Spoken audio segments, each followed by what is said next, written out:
Assalamu alaikum and a very good morning to everybody. কেমন আছেন সবাই? আওয়াজটা তো দুর্বল লাগছে, আসলে ভালো আছে?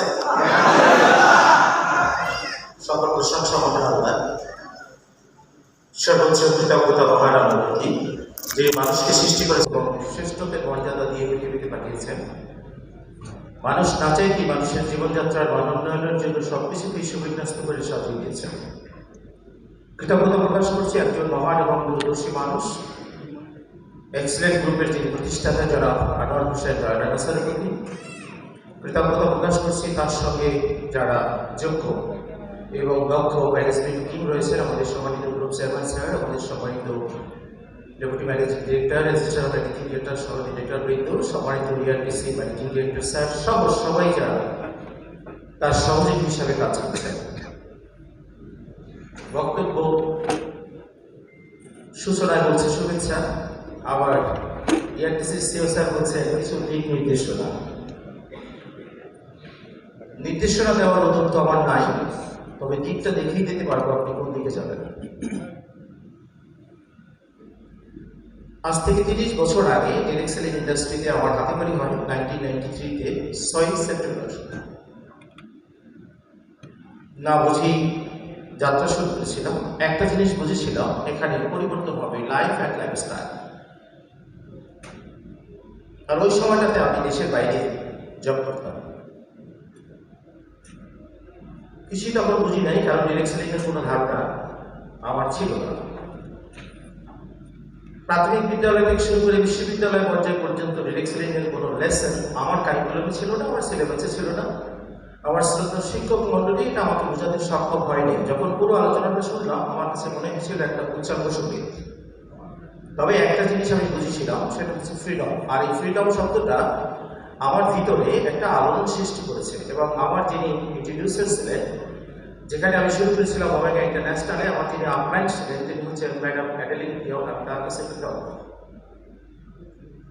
তিনি আমাকে বুঝিয়েছেন what's the sense of freedom. আর এই স্বাধীনতার ধারণা আমাকে পাল্টে ফেলেছে, এবং পাল্টে ফেলেছে আংশিক নয়, আপাতবাস্তব। আমি প্রথাগত জব ছিল, লোভনীয় সব চাকরিগুলো আমি করেছি। আমি হাতে পাওয়া করে শুরু করেছি এমনটা নয়। আমি সাপোসা হিসাবে ডিরেক্টরিং আসি নাই, আমি ভিক্ষুকের মতো ডিরেক্টরিং আসি নাই। অনেকের গল্প শুনি পকেটে টাকা ছিল না, ডিরেক্টরিং করছি, ভাত খেতে পারি নাই। না, আমি ভাত খেতে পেরেছি, আমার লাইফস্টাইল তখন ভালো ছিল। তবে এই লেবাসটা তখন ছিল না, তখন ছিল একটু ঘুমবাম জায়গাটা। বা যখনই বলছে লাইফস্টাইলটা চেঞ্জ হবে, তুমি এখানে স্বাধীনতা ভোগ করবে, এই ধারণাটাকে আমাকে পাল্টে দিয়েছে। আপনাদের কাছে আমার বলার উদ্দেশ্য হচ্ছে এইটা, আপনি একদিনে সেই স্বাধীনতা জায়গাতে যাবেন তা না। আমার সবুজ সারিতে সম্মানিত ডিরেক্টর স্যাররা বসে আছেন, যারা এই সেক্টরে 2 দশকেরও বেশি সময় ধরে যুক্ত আছেন। তারা সময় দিয়েছেন, শ্রম দিয়েছেন, তার মেধা এখানে বিনিয়োগ করেছেন। আর বিনিয়োগ করার ফলে আজকে তাদের জীবনযাত্রার মানের পরিবর্তন হয়েছে। আপনাদেরকে আমরা আমন্ত্রণ জানিয়েছি আমাদের কথা শোনার জন্য নয়, আপনারা আমন্ত্রিত আমাদের এই কথাগুলো শুনবেন আর এই অখাদ্যগুলোকে হজম করবেন এজন্য নয়। আমাদেরকে আমন্ত্রণ জানানো হয়েছে কিছু জীবন্ত মানুষকে আমরা ঝুলন্ত মানুষে পরিণত করছি।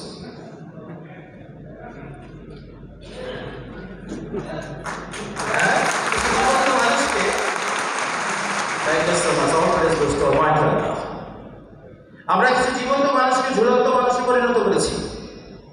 যদি সাহস থাকে, ওই সাহসটাকে জোগানোর জন্য, কারণ এই মানুষটা সাহসীদের জন্য, কাপুরুষের জন্য ডিরেকশন মার্কেটিং নয়, এক্সেলেন্ট নয়, কাপুরুষের জন্য, এটা সাহসী মানুষের জন্য, যারা এরকম ঝুলতে চায়। তবে কেউ বলবে না আমি ফাঁসির আসামি, আমি ফাঁসির হুকুম না, তাকে বলবে না। এখন এরকম ঝুলতে রাজি আছেন কে? এতগুলো লোক যদি ঝুলে, এখানে তো দেয়ালে জায়গা হবে, তো আসলে কারা বসবে? হ্যাঁ, এটাই হচ্ছে আপনার ভিতরে স্প্রিট, এটাই হচ্ছে আপনার ভিতরে পাওয়ার, এটাই হচ্ছে আপনার ভিতরে প্যাশন। আমরা কথা বলছি শুধুমাত্র আপনার ভিতরে শক্তিটাকে বের করে নিয়ে আসার জন্য। সফল আপনি হবেন ব্যক্তিগতভাবে, আমি নাসির আহমেদ, এতে কোনো সন্দেহ নাই। আমি বিশ্বাস করি সফল হওয়ার জন্য যা যা উপাদান দরকার মহান আল্লাহ জাতি, ধর্ম, বর্ণ, গোত্র, অঞ্চল, শিক্ষাগত যোগ্যতা নির্বিশেষে সবাইকে সমানভাবে দিয়ে দিচ্ছেন। শুধু আপনার কাজ হচ্ছে হয় আপনি বুঝে সেটাকে ব্যবহার করবেন, আর যদি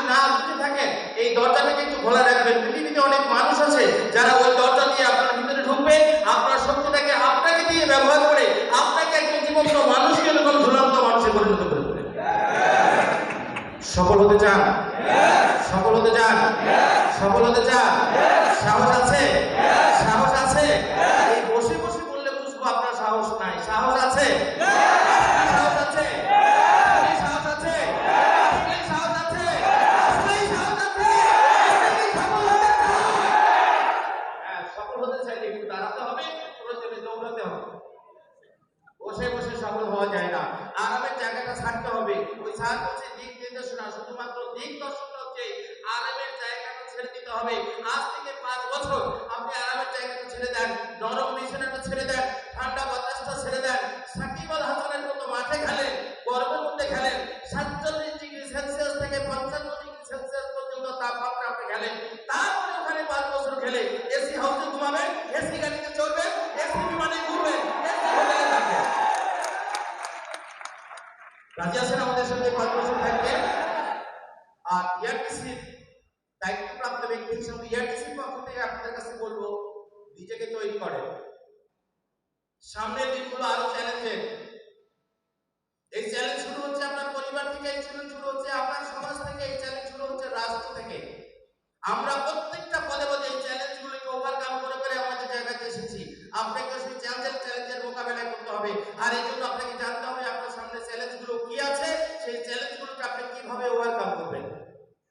আর এই কারণে অনুরোধ করবো ইয়ারটিসির সঙ্গে থাকবেন। ইয়ারটিসির সঙ্গে থাকলে একটা কথা আছে, সেটা হচ্ছে আমাদের ফাউন্ডার স্যার বলেন, আমার সঙ্গে যাদের জানা আছে তারা একটু বলেন, কাজ করলে কাজ করা জানতে হলে কোথায় যাবেন? সুতরাং এই ইয়ারটিসির কাছে আসেন, জানেন, জানার পরে কাজটা শুরু করেন। আপনি যখন জানার পরে কাজটা শুরু করবেন, পৃথিবীতে এমন কোন শক্তি নাই আল্লাহ ছাড়া আপনার পথে বাধা সৃষ্টি করতে পারে। সকলকে সফলতা সেই সর্বোচ্চ পর্যায়ে দেখবে এই আশাবাদ ব্যক্ত করে এখানে যারা উপস্থিত আছেন তাদের কাছে আবারও কৃতজ্ঞতা প্রকাশ করে আপনারা যে যেখানে থাকেন ভালো থাকবেন, সুস্থ থাকবেন। পৃথিবীর সকল মানুষ সুস্থ থাকুক। পৃথিবীর সকল মানুষ যে যে পেশায় আছে নিজ নিজ পেশায় সৎ